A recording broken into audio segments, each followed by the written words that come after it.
What's going on, YouTube? Welcome back to the YouTube channel. In today's video, we're going to be talking about the situation that happened with the Northwestern hazing, and it kind of all went down during the week and on the weekend.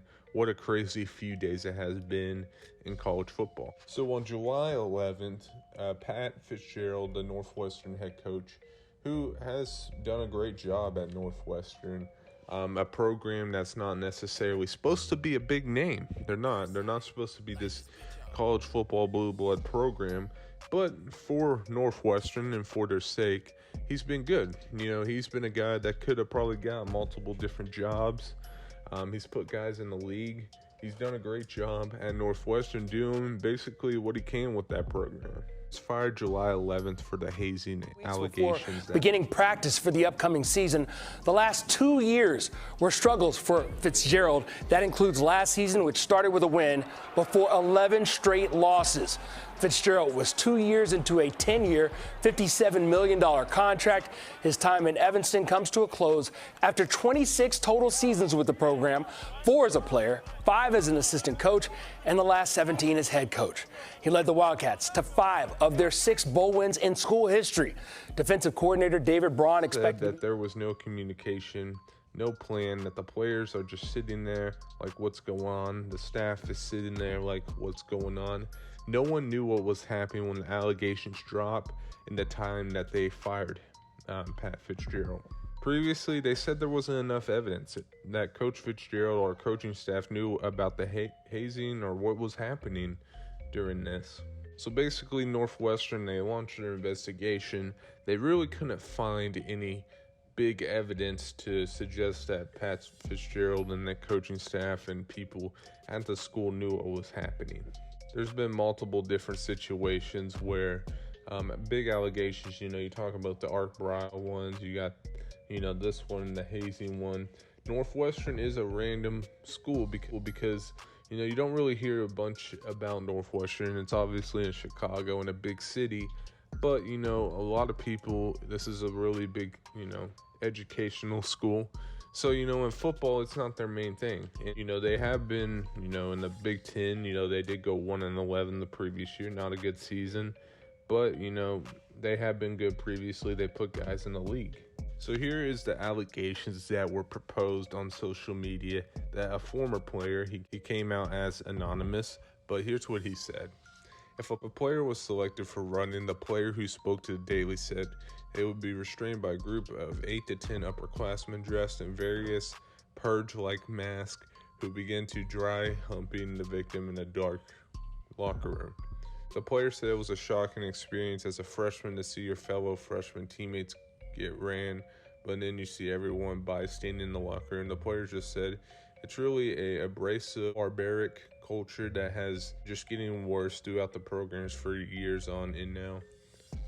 The Daily obtained images of the whistle boards and labels and runs given and Sharks list containing a list of names indicating that the player said that they need to be ran.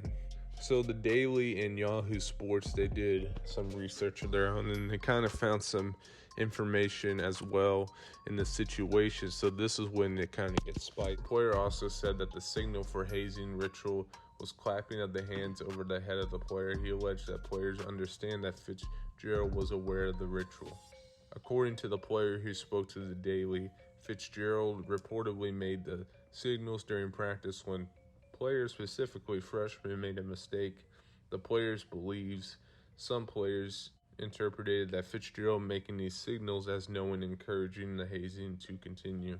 So just some wild, a lot of information coming at us with all this, Yahoo and the Daily reporting this stuff, and it just really just came at us really fast. I mean, these incidents are serious matters, and for this to happen is very shocking and surprising. Now, Pat Fitzgerald in a statement claimed that he was not aware of the alleged incidents.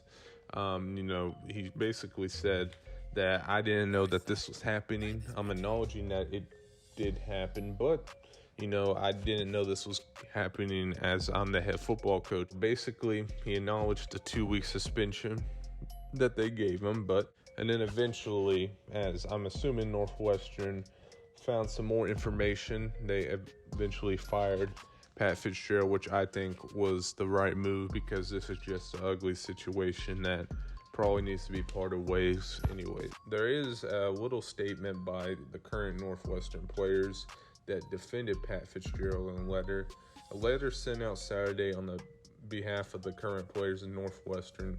Team claimed that the players alleged were exaggerated and twisting. The recent allegations brought forth are exaggerated and twisted, the letter says. It's disheartening to see that the allegations brought forth against our team has been extremely exaggerated and twisted into lies. These fabrications have been made with the intent of harming our program and tarnish the reputation of our dedicated players and coaching staff.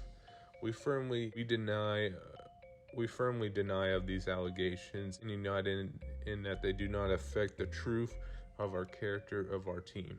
So basically the players sat in there, they defended Pat Fitzgerald in a statement saying, hey, like these were, they didn't really say that it wasn't true, but they're denying it. They're saying, hey, this is something that was exaggerated and twisted, and this is just a whole situation where, it's just not true. That's what they think. They're denying it according to the letter. So just a very ugly situation, and you hate to see this situation in college football, especially with a program like Northwestern, even though, they have not been this big program, but Pat Fitzgerald has been a name in the college football realm where people are like, this guy's going to get a better job in the future. Probably could have. It's just very surprising to come out of this program, who a lot of people think is, just a really traditional type of program, a program that does what it needs to do and continues to move forward. That's what Northwestern's been. They're not no powerhouse of a program, but they'll have spurts in some seasons where they're a pretty good football team. Pat Fitzgerald, he's 48 years old, but Pat Fitzgerald had a winning record at Northwestern, and that's an accomplishment with that program. And it's just disappointing to see these allegations and what's happened with him because, I liked Pat Fitzgerald. I think he was a good coach, but with these allegations, it makes you really think. He won 110 games at Northwestern, lost 101. Their last season, they went 1-11, so maybe this was the downfall of Northwestern anyways, but you just hate this type of situation to happen, and you feel for these players that were in this tough situation. Next question that we have, and the one that will end us off on this video, is what do Northwestern do now? What does Northwestern do? They are a program that, I don't think a lot of people would have interest in, especially like bigger names. So you have to find someone probably underground that's a good coach that can build the program the right way. And hopefully Northwestern do that, because I've been seeing like names like Hartline from Ohio State. That just doesn't really make much sense.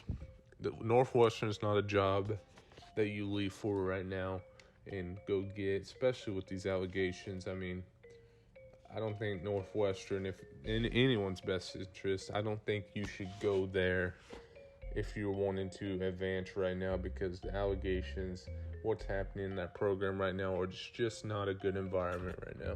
So if I were any of the coaches, I would suggest in Northwestern to hire an intern, figure this out for a year, go find a new head coach, or maybe the intern's good enough or he stays as the head coach. You never know. But that's what I would do if I were them. If I was any head coach or offensive coordinator, I would definitely not go to Northwestern right now. That'll do it for me. Make sure you guys like, comment, subscribe. I'll see you guys next video. Peace.